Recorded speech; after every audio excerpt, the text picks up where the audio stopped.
Hello, my name is Hellsen, and today I'm bringing you a beginner's guide to Ultimate General Civil War. In this video, we'll be going over the camp screen and how to navigate it. There are 4 tabs at the bottom of the camp screen. These are your army, your armory, barracks, and career.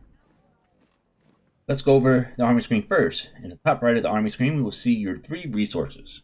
You have your money, your manpower, and your reputation. Money is spent on officers, weapons, supplies, and upgrading recruits to veterans. Manpower is used out to fill your brigades and create new ones. But reputation can be used for goodies from the government in the form of officers, weapons, money, and manpower. You can find this by clicking on the Capitol building at the very top right of the army screen. Like so. Be careful, as using too much can negatively affect your morale. Conversely, by saving your reputation, you can get a bonus to morale. I personally like to buy either officers or weapons to improve my army quality. As you can see here, currently I have 28 reputation and it has no morale effect. You can go down to 24 before you get a negative morale effect. If you go too far in your reputation, you can lose the game.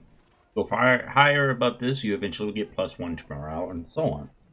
When it comes to building an army, there are 3 tiers, which are your corps, your divisions, and brigades.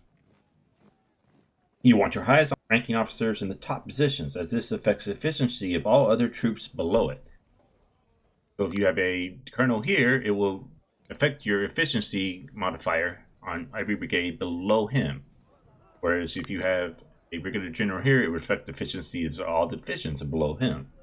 There are 4 different types of brigades available. These are infantry, artillery, skirmishers, and cavalry. Second tab is the armory. In this tab, you can buy or sell weapons. Biggest thing to remember is this resets between every major battle and doesn't carry over. You have your infantry weapons. You have your weapons that skirmishers can use. You have your cavalry weapons. And you have artillery. In the third tab, you have your barracks. Now these are officers either in your reserve or available at the academy for the purchase. I recommend at least getting everything down to colonel rank. And in the last tab, you have your career. This shows you your past battles, your awards, and most importantly, your stats and career points. The first stat is politics. This increases your income and recruits gained from each battle. I recommend maxing this out as soon as possible. The second stat is economy, which affects a discount you get from buying weapons from the armory. Useful, but there is higher priorities. The third is medicine. Medicine is exceptionally good as it restores casualties after battles. The reason this is so good is it saves you money twice. Once by bringing a veteran back, and again by saving you the cost of replacing the weapon of that person. The fourth one is training. This reduces the cost to hire veterans, great for elite armies, which I'm particularly fond of.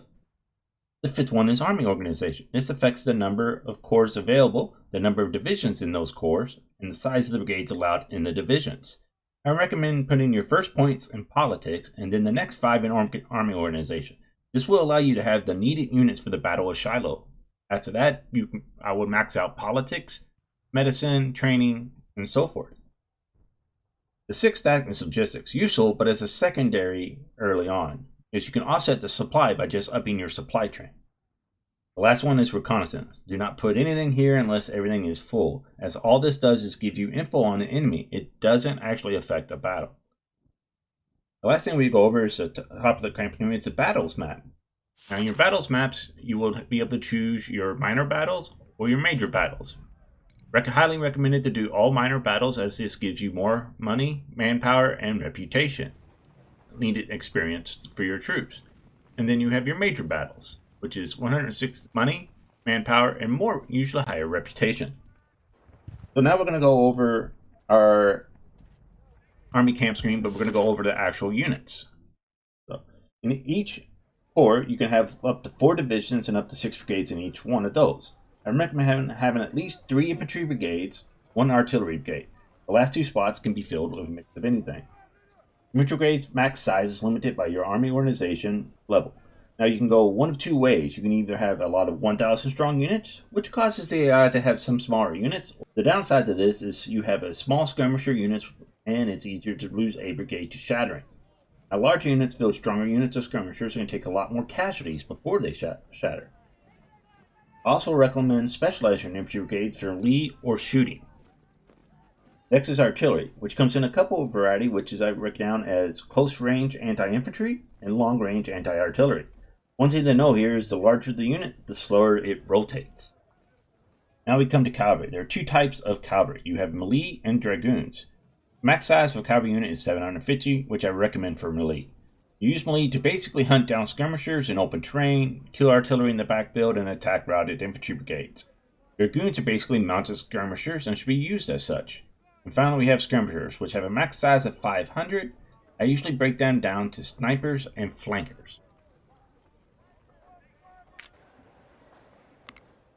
So here we have a infantry brigade. Right now, I can currently go up to 1500, as that's all my organization will allow me.